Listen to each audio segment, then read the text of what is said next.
నమస్తే. నేను సిరి.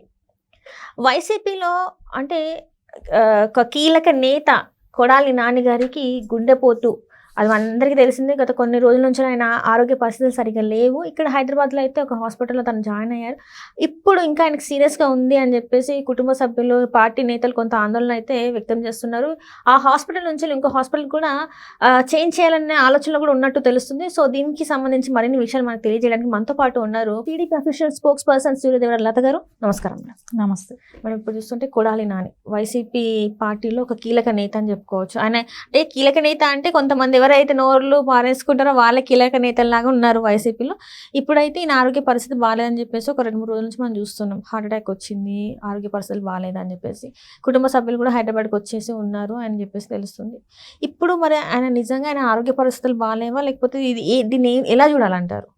అంటే ఆయన్ని ఫస్ట్ గచ్చిబౌలి దగ్గర ఒక హాస్పిటల్‌లో జాయిన్ చేసినప్పుడు, ఆయన ప్రధాన అనుచరులు వాళ్ళు జాయిన్ చేసినప్పుడు చెప్పింది ఏంటంటే గ్యాస్ట్రిక్ ప్రాబ్లమ్.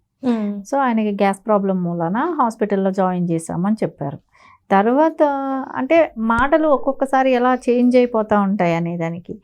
చేర్చినప్పుడేమో ఒక ప్రాబ్లమ్. తర్వాత కొద్దిగా టైం తీసుకొని జగన్మోహన్ రెడ్డి గారు ఆయన్ని పరామర్శించడానికి ఫోన్ చేసినప్పుడు అప్పుడు హార్ట్ అటాక్ అని మళ్ళీ తర్వాత చెప్పారనమాట. సరే, ఆ హార్ట్ అటాక్ కూడా ఏమైంది తర్వాత కొద్దిసేపటికి స్టంట్ వేయాలి అనేది కూడా పోయి బైపాస్ సర్జరీ అని చెప్పారు. సరే, బైపాస్ సర్జరీ అన్నారు. ఇప్పటి వరకు ఎలాంటి ఇది జరగలేదు. ఇప్పుడు ఆయన హాస్పిటల్ మారుతారని కానివ్వండి, ఇట్లాంటివి వస్తున్నాయి. సరే, ఇప్పుడు నిజంగానే జరిగిందా అంటే ఎందుకోసం వెళ్ళి అంటే ఇప్పుడు బైపాస్ సర్జరీ చేయించుకుందామా, స్టంట్ వేసుకుందామనే ఆలోచనలో ఉన్నారు అన్నట్టు చెప్తున్నారు.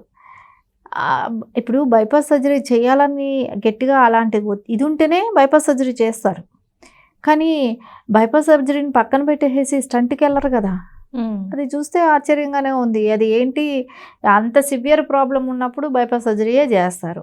వాళ్ళు చెప్పిన ప్రాబ్లం అంత సివియర్గా చాలా ఏమన్నారంటే ఇంకా అసలు చాలా సీరియస్గా ఉంది, ఆయన పరిస్థితి విషమంగా ఉంది ఆయన పరిస్థితి అని చెప్పి మనం చూసాం టీవీలో స్క్రోలింగ్తో సహా. సో, కానీ వాళ్ళు చెప్పిన దానికిను మళ్ళీ స్టంట్ కని అంటామును ఇట్లాంటివన్నీ చూస్తే రకరకాల ఇదిగా ఉంది. కాకపోతే ఆయన ఉండే హాస్పిటల్లో మనం కవర్ చేయలేం. ఇప్పుడు ఉంటుంది కదా, జగన్మోహన్ రెడ్డి గారు మనం చూసాం గతంలో కోడికత్తి కేసులో అప్పుడు చిన్నదాన్ని ఒకటి గీక్కుపోయినట్టు చేసి దాన్ని ఆపరేషన్ చేయడానికి కొంచెం కోసి ఇచ్చేసి దానికి స్టిచ్లు వేసి ఒక పెద్ద ప్రాసెస్ చూపెట్టారు కదా. సో, ఇక్కడ ఏంటంటే జరగకపోయినా జరిగిందని చూపెట్టుకోవటానికి హాస్పిటల్ వాళ్ళకి కావాల్సిన హాస్పిటల్స్ ఏమైనా కావాలా, ఇదేంటి అర్థం కావట్లే. ఇప్పుడు వాళ్ళే కదా వెళ్ళి చేరింది హాస్పిటల్కి. మళ్ళీ ఇప్పుడు ఆ హాస్పిటల్లో కూడా ఉండం, మేము మళ్ళీ వేరే హాస్పిటల్కి అని అంటే ఇప్పుడు ఎక్కడైనా కూడా సెకండ్ ఆప్షన్ కింద బయట ఉన్నప్పుడు అయితే చూపెట్టుకుంటారు. వన్స్ జాయిన్ అయిపోయిన తర్వాత అయితే సరే మీకు బయట వెళ్ళాక ఏదైనా జరిగితే మా ప్రాబ్లం కాదని చెప్పి అయితే రాయించుకుంటారు. ఎందుకంటే మళ్ళీ ఇప్పుడు వాళ్ళు ఏమనుకుంటారు, మా హాస్పిటల్లో ఉన్నంత వరకు బాగానే ఉన్నారు, వాళ్ళు ఇప్పుడు ఇచ్చేది డిశ్చార్జ్ చేసేటప్పుడు కూడా సర్మరీ ఇచ్చేటప్పుడు అదే ఇస్తారు. బాగున్నాడు అందుకే డిశ్చార్జ్ చేసామనేది ఇస్తారు. కాకపోతే ఆయన పేషెంట్గా వెళ్ళాడంటే వాళ్ళు సమ్ రీజన్స్ అడుగుతారు. ఆ రీజన్స్ అయితే వాళ్ళు ఫాలో అవ్వాల్సిందే కదా, ఎవరైనా ఫాలో అవ్వాల్సిందే. సో, అది వాళ్ళు అడగటంలో తప్పు లేదు. ఈయన ఎందుకు ఇవ్వడానికి భయపడుతున్నారు అంటే లేని గుండెపోటుని ఉందని యాక్ట్ చేసి ఈ అరెస్ట్ల నుంచి తప్పించుకోవడానికి ఇదంతా చేస్తున్నారంటారా? మరి ఇట్లా అంటారు. ఇప్పుడు ఆయనకి నిజంగా వచ్చితే కూడా నమ్మేటట్లేరు. ఇది ఇప్పుడు నిజం అబద్ధం అనేది అందరికీ ఒక డైనమానే. సరే, ఒకవేళ నిజంగా ఇప్పుడు అంటాం కదా ఆవు పులి కథ ఎట్లా అయితే ఉందో అదేలాగా అయిపోయింది. సో, ఈయన మీద ఉన్న కేసులే కానివ్వండి, రేపు పొద్దున ఎక్కడ అరెస్ట్ అవుతాడో అనే కానీ ముందే భయపడిపోయి ఇట్లాంటివి చేస్తున్నాడేమో అనేది అయితే అందరూ అనుమానం అదే ఉంటుంది కదా. సో, రేపు పొద్దున ప్రజల దృష్టిలో ఇప్పుడు అలాంటి అనుమానం స్టార్ట్ అయిపోయింది. అది కూడా కానీ ఇప్పుడు హాస్పిటల్ మారుస్తానంటున్నారు. సో, ఇవన్నీ చూస్తుంటే వాళ్ళకి కన్వీనియంట్ ఉన్న హాస్పిటల్లోకి వెళ్ళి ఆపరేషన్ అయిందని చెప్పినా ఆశ్చర్యపోవాల్సిన పని లేదు. సో, అది కూడా చేస్తారు.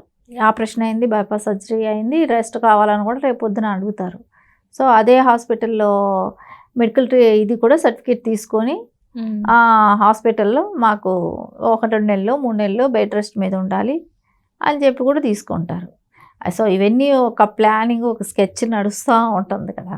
సో దాని మూలానే ఇట్లాంటివి డౌట్లు అనేది క్రియేట్ అయిపోతున్నాయి. ఇప్పుడు దీని వల్ల వాళ్ళకి వచ్చే ప్రయోజనం ఏంటంటారు? బెనిఫిట్స్ ఏంటి అసలు? ఏమైనా ఉన్నాయా దీనివల్ల, ఈ యాక్ట్ వల్ల వాళ్ళకి? ఈ యాక్టింగ్లో ఒక్కటే వాళ్ళకి బెనిఫిట్ ఏదైనా ఉంటే, అంటే ఫ్యూచర్లో ఎప్పుడైనా అరెస్ట్ చేయడానికి వస్తే సో ఈయనకున్న హెల్త్ రీజన్స్ చూపెట్టుకోవటానికి ఉంటుంది. అది వచ్చి మెయిన్ వాళ్ళట ఆలోచన విధానమే అదే కదా. సో మనం ఎలాగైనా తప్పించుకునే మార్గం. అంటే ఇప్పుడు పోసాని కృష్ణమౌళి గారు కూడా చెప్పారు, అరెస్ట్ అయిన తర్వాత నాకు ఇట్లా హార్ట్ సర్జరీ అయింది అన్న కూడా పోలీసులు పట్టించుకోలేదు కదా, తీసుకెళ్ళిపోయారు. కానీ అప్పుడు అదే నేను అనేది, తర్వాత వాళ్ళ హాస్పిటల్, గవర్నమెంట్ హాస్పిటల్కి తీసుకెళ్తారు. సో అక్కడ అన్ని పర్ఫెక్ట్ అని తెలిసినప్పుడు మళ్ళీ వాళ్ళు తీసుకెళ్ళిపోతారు. ఒకవేళ నిజంగానే పోసాని కృష్ణమురళి గారికి ప్రాబ్లం ఉండుంటే మటుకు ఎందుకంటే ఇప్పుడు కస్టడీలో అంత తీవ్రంగా ఉన్నప్పుడు తీసుకెళ్తే ఆయనకి ఏమైనా ప్రాణాపాయం అయిందంటే, ఆయన ప్రాణానికి ఏమైనా అయిందంటే దానికి సమాధానం చెప్పాల్సింది కూడా డిపార్ట్మెంట్కి సంబంధించిన వాళ్ళే ఉంటారు కాబట్టి సో వాళ్ళు కూడా రిస్క్ చేయరు. సో అది ఆయన హాస్పిటల్కి అందుకే కదా తీసుకెళ్ళి ముందే చూపెట్టినప్పుడు క్లియర్గా ఉంది కాబట్టి మళ్ళీ కస్టడీకి తీసుకున్నారు. సో అందుకే జైలుకి పంపించడం జరిగింది. అంటే ఇక్కడ ఈయన ఎంత ఇది చేసినా రేపు అరెస్ట్ అయిన తర్వాత గవర్నమెంట్ హాస్పిటల్కి అయితే తీసుకెళ్తారు కదా. కాకపోతే తాత్కాలికంగా ఒక 3 నెలలు బెడ్ రెస్ట్ అట్లాంటివి ఏదో చెప్తారు కదా, 2 నెలలు ఎంతో ఉంటుంది వాళ్ళ పీరియడ్ టైము. ఆ టైం వరకు అయితే రెస్ట్ దొరుకుతుంది కదా. సో అప్పుడైతే రారు కదా అనే ఆలోచన ఏమైనా ఉందేమో. సో మళ్ళీ బెయిల్కి అప్లై చేసుకోవడానికి టైం ఉంటుంది కదా, టైం కలిసి వస్తుంది కదా. ఇవన్నీ ఆలోచన వాళ్ళకి ప్రీప్లాన్గా ఉన్నారేమో. సో దానికోసం ఇట్లాంటివి జరుగుతుందనేది అందరూ కన్ఫామ్గా అనుకుంటుంది ఇది. అంటే మేడం ఇక్కడ చూస్తున్నట్టయితే చాలా వరకు ఈ వైసీపీలో అరెస్టులు పర్వం అంటే జరుగుతుంది కదా, అరెస్టులు అన్నవి జరుగుతున్నాయి. సో ఎప్పుడు ఎవరిటైనా వస్తుందో తెలియదు. సో ఇట్లాంటి హెల్త్ ఇష్యూస్ అన్ని ముందర పెడితే వీటి నుంచి తప్పించుకోవచ్చు, లేకపోతే బెయిల్ ఈజీగా వస్తుంది అనేది వాళ్ళ ఎజెండా ఇప్పుడైతే.